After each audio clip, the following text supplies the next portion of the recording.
The year is 1099. After months of grueling travel, a large army of Crusaders reaches their ultimate goal, Jerusalem. But what awaits them is one of the most gruesome and bloody events in medieval history: the sacking and massacre of the city. In this video, we'll explore the brutal siege of Jerusalem, the horrors that unfolded on that fateful day, and the long-lasting impacts of these events. We'll look at the First Crusade, the siege itself, and the massacre that shocked the world. Why do you think a city of such religious importance became the focal point of such violence? Let me know your thoughts in the comments below as we uncover the shocking details. Setting the stage. The First Crusade. Background. To understand the sacking of Jerusalem, we first need to step back and look at the origins of the First Crusade. In 1095, Pope Urban II called for Christians to march to the Holy Land to reclaim Jerusalem, which had been under Muslim control for centuries. The Pope's call was sparked by the Byzantine Emperor Alexios Oikoumenios, who sought help against the advancing Seljuk Turks. But for many Christians, the true goal was not just military assistance. It was the reclamation of Jerusalem, the spiritual heart of Christianity. The Crusaders, after a grueling and violent journey, finally reached the walls of Jerusalem in June 1099. But what awaited them inside the city was a city under Muslim control, filled with Jews, Christians, and Muslims living together in the holy city. Jerusalem's significance and the reason for the sacking. Jerusalem was not just any city.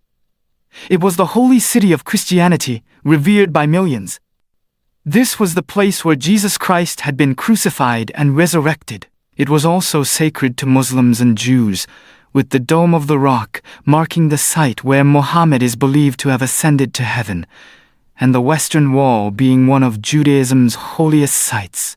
In 1099, Jerusalem had been under Muslim control for over 400 years, since the Umayyad Caliphate captured the city in the 7th century. The city was part of the Fatimid Caliphate, which controlled much of Egypt and the Levant. The Fatimids, however, were in a state of internal turmoil and unable to defend Jerusalem effectively. For the Crusaders, Jerusalem was the ultimate prize. It wasn't just about conquest, it was about religious significance, the fulfillment of a divine calling. The Pope had promised eternal salvation to those who participated in the crusade, and reclaiming Jerusalem was seen as a direct act of devotion to God. The Siege of Jerusalem. On June 7, 1099, the Crusaders finally arrived at the gates of Jerusalem. The city was heavily fortified, and it seemed nearly impenetrable.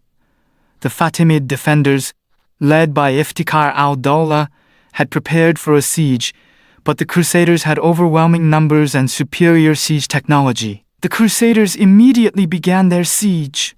For over a month they faced harsh conditions, including a shortage of food and water. But the Crusader leadership, including Godfrey of Bouillon, Raymond of Toulouse, and Bohemond of Taranto, remained determined to break the city's defenses. On July 15, 1099, after weeks of relentless attack, the Crusaders finally breached the walls.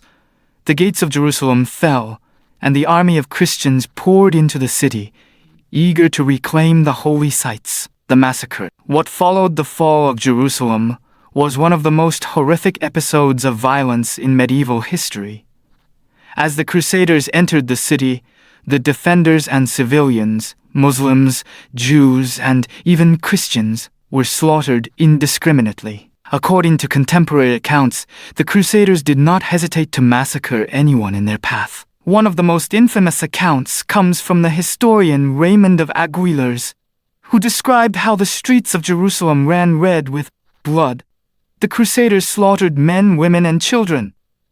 In fact, it's estimated that anywhere from 10,000 to 70,000 people were killed in the massacre. One particularly brutal scene occurred at the Church of the Holy Sepulchre.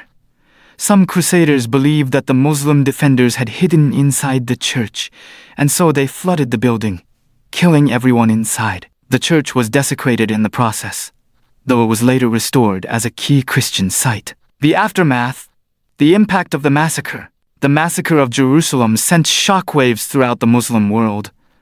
It also shaped the Crusaders' legacy. The brutality of the conquest was condemned by some contemporary Christian clerics, yet it was justified by others as divine retribution against the infidels. For the Crusaders, this was a holy victory, and they established the Kingdom of Jerusalem, which would last for nearly 100 years. But the mass killing didn't go unnoticed. For centuries, the sacking of Jerusalem has remained a symbol of the horrors of war and religious conflict. It would spark retaliation from the Muslim world, leading to more crusades, and the cycle of violence would continue. Legacy and reflection. Today, the sacking of Jerusalem is remembered as one of the darkest chapters in Crusader history. The city's religious significance remains powerful to this day, with Jews, Christians, and Muslims all claiming Jerusalem as their sacred home. Yet, the violent legacy of 1099 still lingers, a stark reminder of the dangers of religious extremism and the brutality that can arise from it. As we look back at the massacre of 1099, it's important to reflect on the lessons we can learn from history. The First Crusade was not just a religious conflict. It was a tragedy that touched lives across cultures and faiths, one that set the stage for centuries of warfare and division. The sacking of Jerusalem in 1099 serves as a powerful reminder of the dangers of religious zealotry and the consequences of war. It's a dark moment in history that we must never forget, lest we repeat the mistakes of the past. Thank you for watching. Don't forget to like, subscribe, and comment your thoughts on the Crusades below. Stay tuned as Project Vinland will be back with more content like this.